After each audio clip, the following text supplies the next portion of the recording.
జుట్టు ఊడిపోవడం ఒక obvious side effect. What other side effects to we see ఇప్పటి క్యాన్సర్ ట్రీట్మెంట్ ప్రోటోకాల్స్లో? అంటే అగైన్ జుట్టు ఊడిపోయిన ఎలాగైతే ఊడిపోతుందో అట్లనే ర్యాపిడ్లీ డివైడింగ్ సెల్స్ కోలాన్లో ఉంటే డయేరియా వస్తుంది, లూజ్ మోషన్స్. సో ఎందుకంటే ఇప్పుడు కోలాన్లో ఉన్నటువంటి ఆ యొక్క లేయర్ అంతా కూడా ర్యాపిడ్లీ డివైడింగ్ సెల్స్ అవి. సో అవంతా రీప్లేస్ అయినప్పుడు అవి చనిపోయినప్పుడు డయేరియా వస్తుంది, మ్యూకస్ డయేరియా ఉంటుంది. అట్లానే ఇప్పుడు ఇక కీమోథెరపీ ఎలాగైతే ర్యాపిడ్లీ డివైడింగ్ సెల్స్ని హెయిర్లోనూ లేక కోలన్లోనూ దెబ్బ కొడుతుందో అట్లనే బోన్ మ్యారోలో కూడా అది ఎఫెక్ట్ అవుతుంది.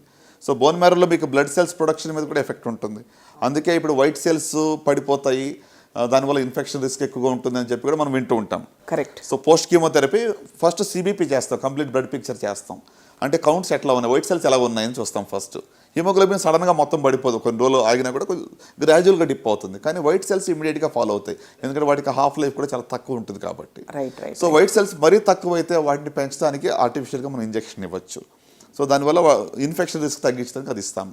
సో అంటే కణాలు మోతాదు పడిపోయినప్పుడు ఇన్ఫెక్షన్ రిస్క్ అనేది పెరుగుతుంది, రైట్. సో ఇది కూడా ఒక రకమైన సైడ్ ఎఫెక్ట్, రైట్. సో అది కాకుండా ఇంకా మరి మనం కీమోలో సైడ్ ఎఫెక్ట్స్గా ఆలోచించినట్లయితే loss of weight, loss of muscle, ఇదంతా ఆబ్వియస్. ఈవెన్ కొంచెం కాగ్నిటివ్ ఎఫెక్ట్ కూడా ఉంటుంది, కొంచెం డల్నెస్ రావడము, ఒక బ్రెయిన్ మీద కూడా కొంత కీమో ఎఫెక్ట్ ఉంటుంది. కొన్ని మందుల్లో కూడా టింగ్లింగ్ అండ్ నమ్నెస్, గోర్లు కూడా నల్లబట్టం కానీ ఇలాంటి సిమ్టమ్స్ చాలా వరకు చూస్తుంటాం, ఎస్పెషల్లీ కొన్ని ఒక పర్టికులర్ టైప్ ఆఫ్ డ్రగ్స్లో మనం చూసినట్లయితే. సో ఒకటి ఏంటంటే ఇవన్నీ కూడా టెంపరీయే, రైట్. అది message we need to clearly take along. ఇప్పుడు హెయిర్ లాస్ ఉందండి, 3 to 6 monthsలో ఖచ్చితంగా హెయిర్ వెనక్కి వచ్చి ఇంకా బాగా థిక్గా వస్తుందని కూడా థిక్గా వస్తుంది, కర్లీగా వస్తుంది, అది రైట్. అంటే don't expect it to be exactly the same, okay, but థిక్గా వస్తుంది, కర్లీగా వస్తుంది, you will get back over a period of time. It normalise అయిపోతుంది. అంటే కలర్లో కొంచెం మార్పు రావచ్చు, but it will normalise because దాంట్లో ఉన్న పిగ్మెంటు ఇక హెయిర్ రూట్లో ఉన్నటువంటి నార్మలైజ్ అవ్వడానికి ఒక 6 months పడుతుంది, but it will come back, వస్తుంది. అది that is the good news.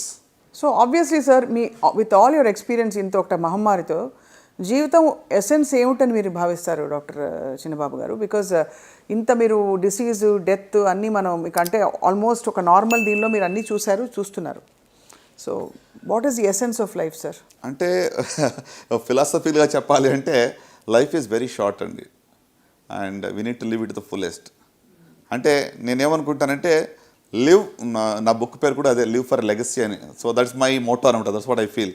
అంటే మనం ఏం చేసినా కానీ అది ఏదో మన స్వార్థాని కోసం లెగసీ అని కాదు, టు టచ్ అదర్స్, అది it will pass on for generations. ఇప్పుడు what we leave for others అనేది ఇంపార్టెంట్ కాదు. చాలామంది ఇంత ఆస్తి సంపాదించారు, లేదా అది చేశారు, అది కొన్నారు, ఇది కొనిచ్చారు, అది మటీరియలిస్టిక్ లెగసీ గురించి నేను మాట్లాడట్లా.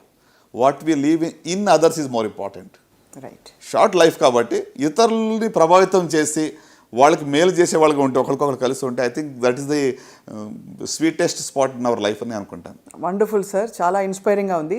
అండ్ ఈ సంవత్సరం 2024 theme together we are all stronger than cancer. Absolutely. అది సో మీలాంటి ఎక్స్పర్ట్స్ ఉన్నంతకాలం తప్పకుండా I think emotional, mental and physical wellbeing is definitely guaranteed. అట్లా ప్రయత్నాలు అయితే తప్పకుండా జరుగుతాయి. డాక్టర్ చిన్నబాబు సుంకవల్లి గారు, thank you so much once again. నమస్కారం.